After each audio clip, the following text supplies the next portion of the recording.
All right, party people, so day 3 actually, weekend number 2. Last weekend we got the lowering springs put on here.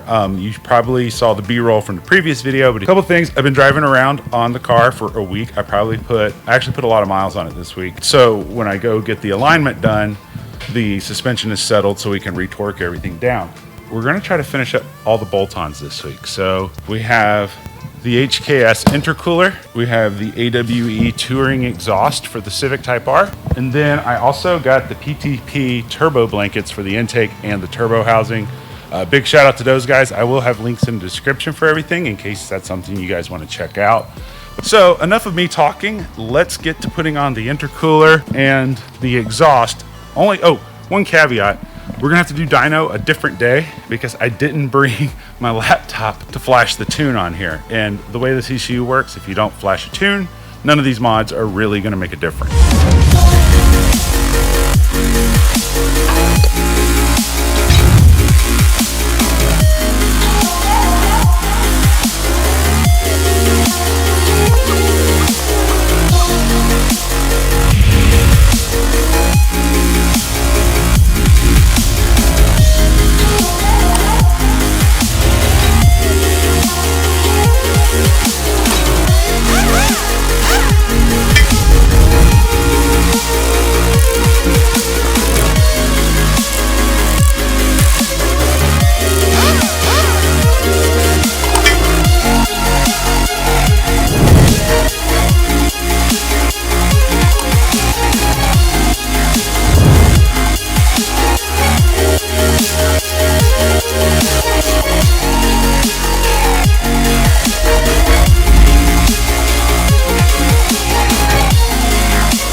All right, party people, so I hope you guys enjoyed that. Big shout out to Vivid Racing for doing the install and letting me film it. That was kind of a hard thing, finding shops that let you film while they do the install. Big shout out to those guys. I will have a link to their website in the video description, as well as a parts list for everything that we're talking about in today's video. But I've had the bolt-ons on my car since the end of January. It's right now the end of April, so a total of 3 months and a little bit over 1,500 miles have I put on it so far. And I really wanted to review each individual part today. I hope that this will help you in choosing parts because there's a few things that I would probably change knowing what I know now. Oh yeah, I'm also going to be covering the downpipe and the cold air intake because we didn't really show that in the B-roll footage, and there's good reason for that as well. But we'll talk about that here in a second. So let's start with the exhaust. I think the exhaust was probably the most difficult part for me to choose. Everything that I heard just sounded either super raspy or it sounded like a vacuum cleaner. Some people have said that it sounded like a Dyson vacuum cleaner. Just sounded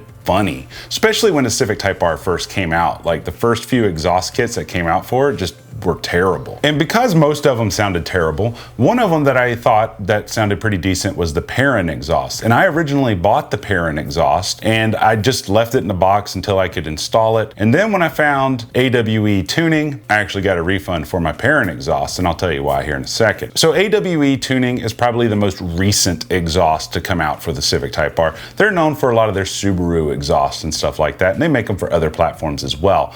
Well, they came out, I think it was like late December. They started announcing that they were going to have a Civic Type R exhaust. I started researching them, and then I heard their sound clips, and I was blown away.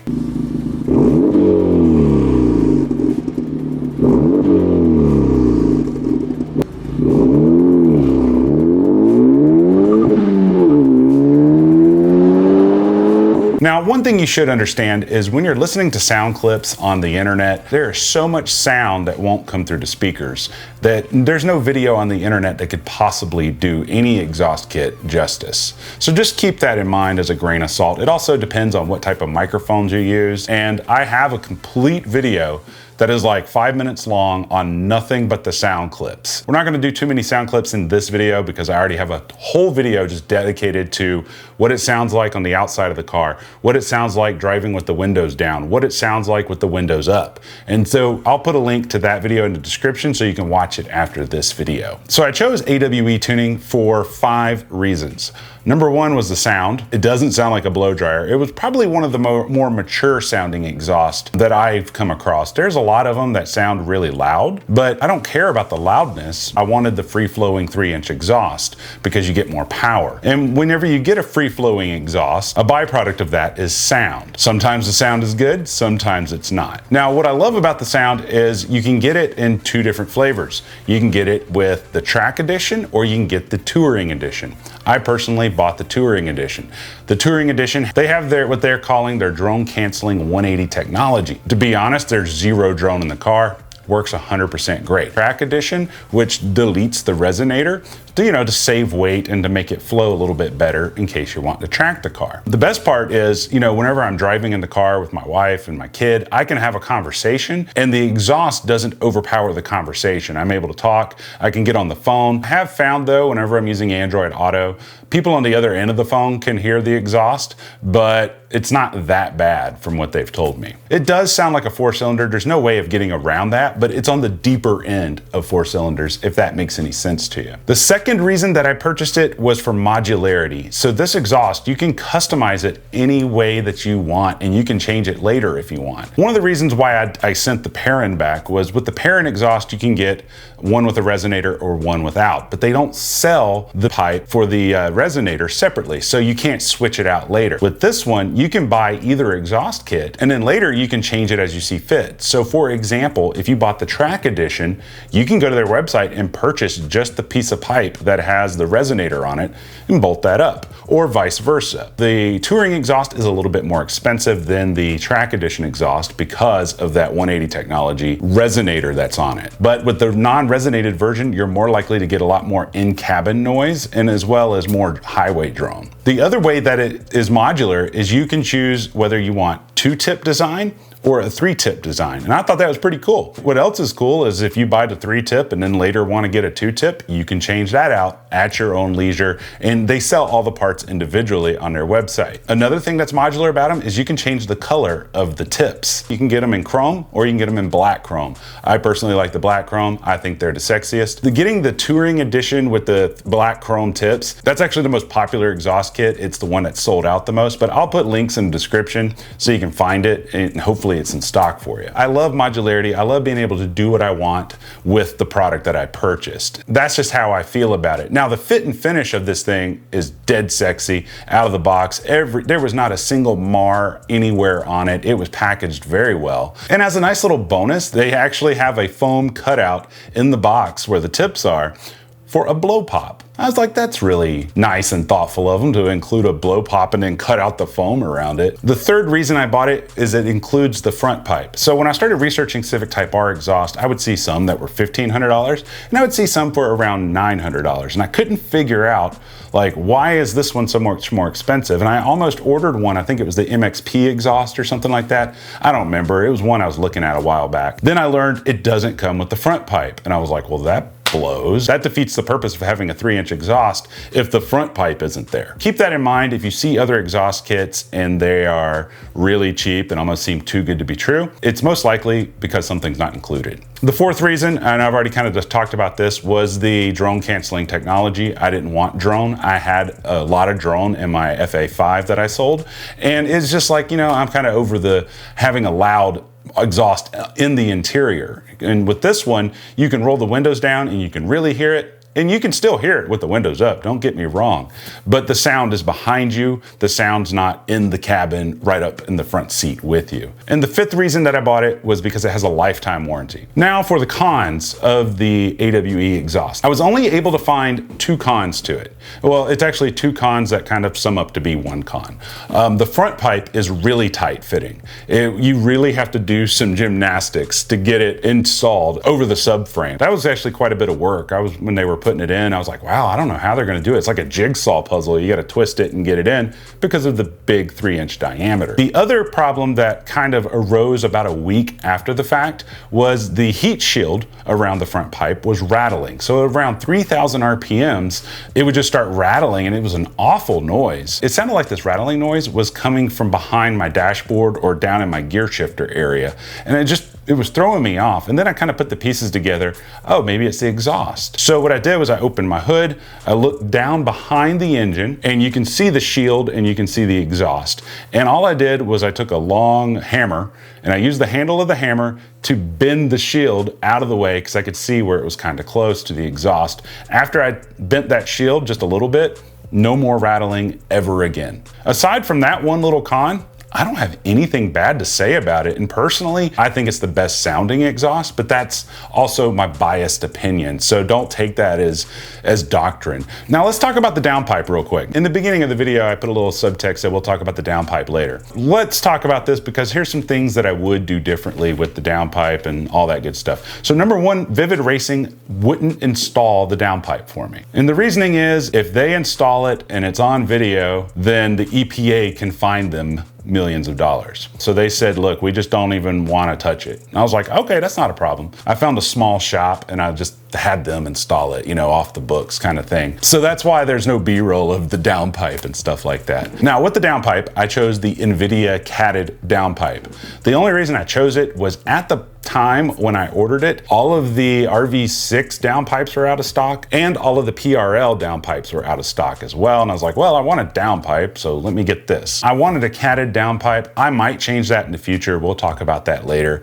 But I wanted the catted downpipe just in case I had to go do a sniffer test at emissions. If they got to put the thing up to the sniffer, I don't know if it'll pass, but I figured it'd be a little better off. Now, there's 2 cons to the NVIDIA downpipe. Number one is pretty darn expensive. For the catted version at least. Most catted downpipes are about double the price of a non-catted downpipe. One reason why I got the catted downpipe aside from the emissions type stuff was I didn't like the way that the Civic Type R was sounding with the catless downpipes. I felt like they were really raspy and ratty, if that makes any sense to you. But there is one thing that really bums me out about the downpipe, and that is it doesn't have a bolt for the heat shield on the top. And it really bummed me out because I was trying to reinstall the heat shield because of the turbo blankets, which we'll talk about in a second. I couldn't get the bolt on the front or the top, and then I didn't have a place on the side. And I was like, man, this kind of blows. So I ran it without the heat shield for a while. My suggestion, don't run it without a heat shield. And we're gonna talk about the turbo blanket and the intake blanket, and this all tie together in a second. So after I drove it home, I had no heat shield on it, had all the bolt-ons, and I had the turbo blanket as well as the intake blanket installed on the car. My temperatures were higher than they were when the car was stock, and I couldn't figure that out. It was really throwing me off. When my car was stock, I live in Phoenix, so it's hot out here. So when it was still 100 degrees outside, I was running about 20 to 25 degrees over ambient in stoplight traffic. On the freeway, I was getting about 15 degrees over ambient, but stoplight to stoplight, it was anywhere from 20 to 25 degrees over ambient. When I took it home and I didn't have the heat shield installed and I had the blankets on there, I was getting up to like 40 degrees over ambient. And the downside was when it wouldn't cool down fast, hardly at all. And I was like, this blows. So I started kind of playing with it, and I figured out what the cause was. We installed the turbo blanket and then we installed the intake blanket. Well, because the intake pipe sits right on top of the turbo, the 2 blankets were touching. There was no way to get it tight enough where the 2 blankets won't touch. And what that was doing was that the blanket from the turbo was transferring heat to the blanket on the intake. In addition to that, because there was no heat shield anymore, all that heat that was radiating off the downpipe is right underneath the airbox tube. And heat rises, so it was just pushing heat right into the airbox tube where our IAT sensor is. So I was like, all right, that's it. I'm just gonna play with this and see what I can do. So first thing I did was I took off the intake blanket. And the reason I did that was because of air gap. Now, air gap is the distance between two surfaces and how much heat is radiated. When you have an air gap, there's so many other areas for the heat to escape before it radiates into the other part. So I figured, okay, if I got my turbo here and my pipe up top, there would be an air gap if I just take this blanket off. The second thing that I did was I reinstalled the heat shield, which was kind of a pain. I was only able to reinstall it using one bolt. Now, the heat shield has 3 bolts in it. The turbo blanket from PTP, or even the United Speed Racing one, they're the same thing. There's no clearance for the heat shield holes. So what happens is the turbo blanket ends up covering the mounting holes. Well, I was able to find on the top of the turbo where the blanket is, you could pull it back a little bit and it would expose one of the holes. So I just tightened that down and called it a day. And because I didn't have the bolt on my downpipe like the PRL one does, I could only use one bolt. Thankfully, so far, it's holding up really well. So I went and took it for a test drive after that, and instantly my temperatures went down to about 10 degrees over ambient. I mean, it was really low. And then when you sit at a red light, obviously you're gonna heat soak, and then it would get up to like 130, depending on how long the red light is. I've seen it get up to 160. Granted, I live in Arizona, there's very little cloud coverage, and it's hot. But the moment I would take off from a red light, it'd take me maybe 1.5 miles to 2 miles. I'm right back down to about 12 degrees over ambient. So that seemed to do the trick. So I say all that to say this: if you're gonna do the blankets, choose one or the other. Either get the turbo blanket or get the intake blanket, because when you get them, they touch right up here and it just transfers heat. Your other option is this.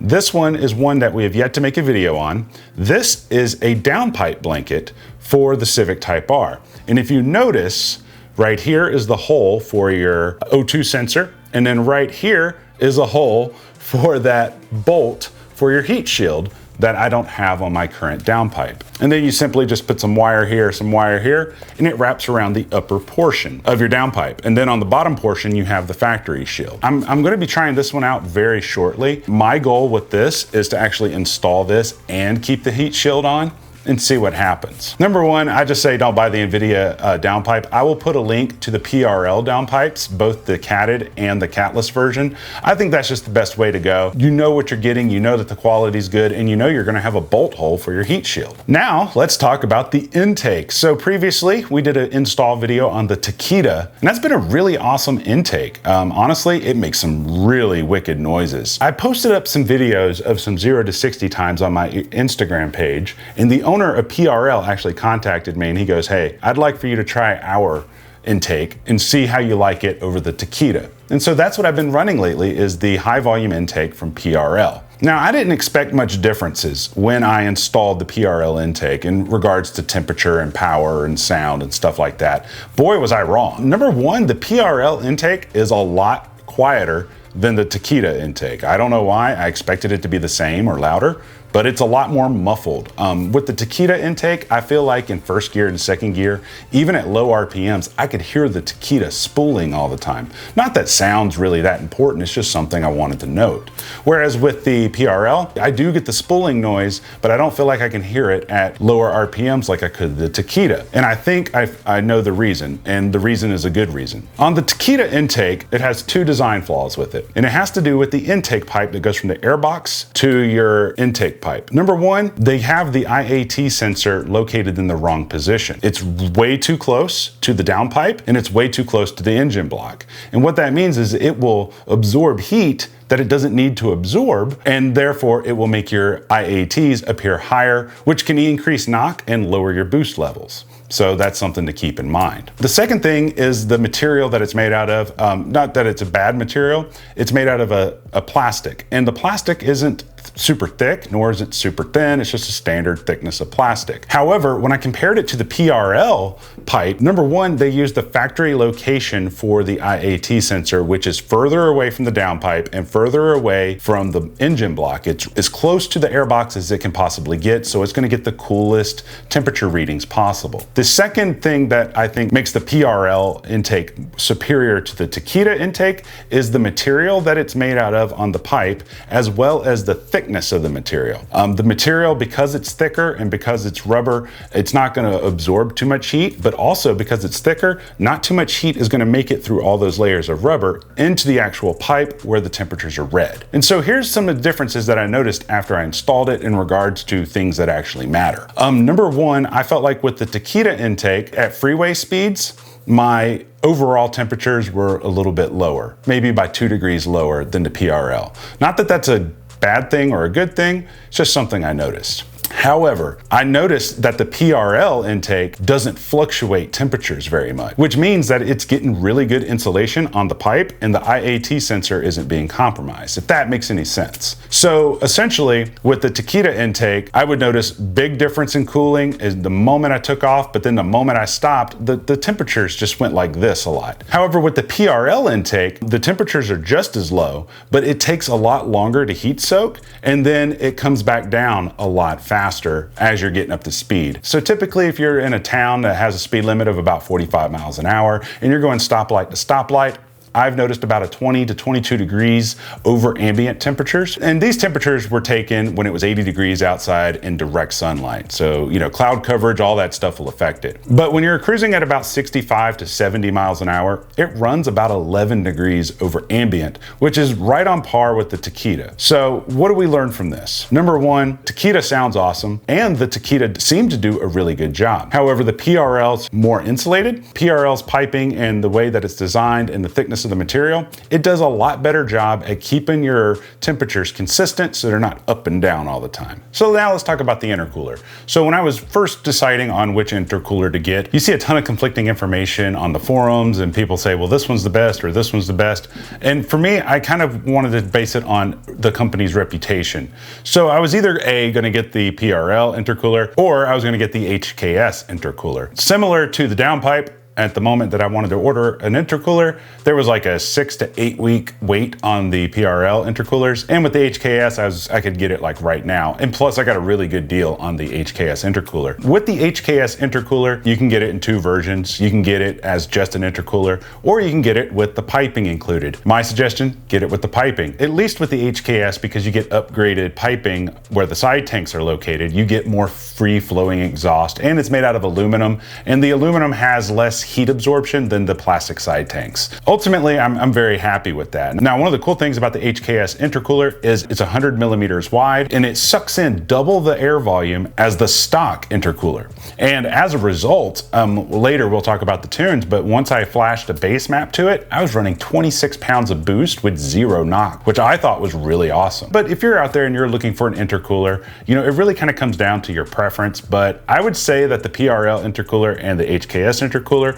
perform almost identically. I got a friend that has a PRL intercooler. He loves his to death. Now, with that said, if you get the PRL Charge Pipe kit and the PRL intercooler, it all comes out to be about the same price as the HKS intercooler with their piping. Now, from what I've seen from Michael Baxia on his YouTube channel, is with the HKS intercooler with the PRL Charge Pipe kit, and it just makes the biggest difference. So hopefully in the future, I'll be getting a Charge Pipe kit as well. But I'll put links to both where you can get PRL or HKS. But I'll say this, we got a video coming up very shortly on my experience on getting a custom tune on my car. And we did it remotely, so we were on the phone and connected by our computers, and he was tuning my car. He was like, wow, this intercooler is one of the most efficient intercoolers that he's seen, you know, as far as what he's looking at on his data. And I thought that was a pretty cool thing. It was like, well, I'm glad I chose the right intercooler then. Now, that doesn't mean that PRL isn't efficient or as efficient. That's just something he stated. But regardless of which one you choose, they're both going to be larger. They're both going to suck in way more air. They're both going to lower your temperatures, and you're going to get higher boost because of that. Another thing I wanted to add is, since I installed all of these mods, I've been running the Hondata FlashPro. I haven't had a chance to do a dyno yet because this virus thing has all the dynos kind of shut down, at least the ones that are close to me. But here's kind of what my experience has been. I ran the base map that is intake, downpipe, and improved throttle response. I also ran it with the Hondata traction control set at about 6%. I did a few 0 to 60 pulls, and I got about a 5. I think the best pull that I was able to get is about a 5.64 seconds from 0 to 60, which translated to about a 5.4 0 to 60 with the 1 foot rollout. We'll talk more about 0 to 60s and 1 foot rollouts in a future video, because I actually just got a custom tune done to the car, and I had had some crazy improvements in the 0 to 60 time. But with the bolt-ons, I was getting about a 5.4 with the 1 foot rollout 0 to 60 time, which some people might say, well, that's right on par with what they said it does from the factory. And to that, I'll say this, it's a manual transmission car. They test everything at sea level. They test everything in the most ideal temperatures, and they have professional drivers when they do 0 to 60 tests. Most people that I've seen that have done 0 to 60 tests on a stock Civic Type R are getting 0 to 60 times of 6 seconds to 6.5 seconds. So keep that in mind. Unfortunately, I didn't test it before I modded it. I used the Draggy module. I'll put a link to that in the description. It's super accurate. It's probably the most accurate thing you can get for the money. I think they're about $100, $150. Connects to your phone, mounts to your dash. That's the module I've been using to do test. The only reason I'm doing 0 to 60 tests right now is because I don't have access to a track, and that's the only performance test I can do legally on the streets is 0 to 60 test. But given that most of the people that are actually testing their Civic Type R stock for 0 to 60 are getting about a 6 second, and then I'm getting about a 5.64 or a 5.4, kind of depending on how you look at it. I would say that's pretty decent improvement over stock. So let's talk about how the car actually drives. So coming from stock, you know, the stock Civic Type R, it feels amazing out of the box. The only downside that I had to it was I wouldn't shift fast enough because I couldn't hear the car. So having the exhaust really helps. Just audibly being able to tell when I should shift. I'm used to the 8th gen Civics, which rev out to 8,000 RPMs. And this one, you know, revs out to 7,000. So I kept finding myself just banging the rev limit because I couldn't hear the car. But overall, the car is completely transformed. You know, we got the lowering springs, we got the wheels. I already have a video on that if you want to go watch that. And then now that we got all of the bolt-ons and we got the tune, and I was able to kind of get the heat shield stuff situated, it feels like a whole nother animal. It spools at really low RPMs. I can run 26 pounds of boost with 0 knock at 90 degrees outside, which is amazing, but I'm using really good gas. If you live on the West Coast, I don't know where Fry's grocery stores are, wherever you live, if you have them, but on the West Coast, we don't have 93 octane. We only have 91. I don't have a Shell gas station that's close to me, so I'd either run Shell 91, or I found out that Fry's has some of the purest 91 octane ever. That was told to me by a very trusted friend at Vivid Racing. And then when we did the custom tune the other day, which we're going to be making a video on, he even was surprised how well my car was doing with just 91 octane. This car, it just pulls and it pulls and it pulls. Like, I had to get a radar detector, which I made a video on that. I've never had a radar detector in my life, but this car will sneak up on you because it just takes off like a bat out of hell. Everything's smooth, all my temperatures are good, but let me know what you guys think down in the comments section below. Would you have chosen different parts, or would you have done something similar? In the next couple of videos, we're going to be talking about the Hondata FlashPro. We're going to talk about how you install it, how you flash a map. We're also going to do a complete video on the differences between the base map and the custom tune, and how that affects the way the car feels, and how that affects the 0 to 60 timing, because I just got that done the other day, and the results were just wow. Just blew my mind. But if you liked today's video, guys, hit the like button, subscribe button, whatever it is. I don't care. Just do whatever you do, boo. But until next time, guys, I love you. You guys stay sexy.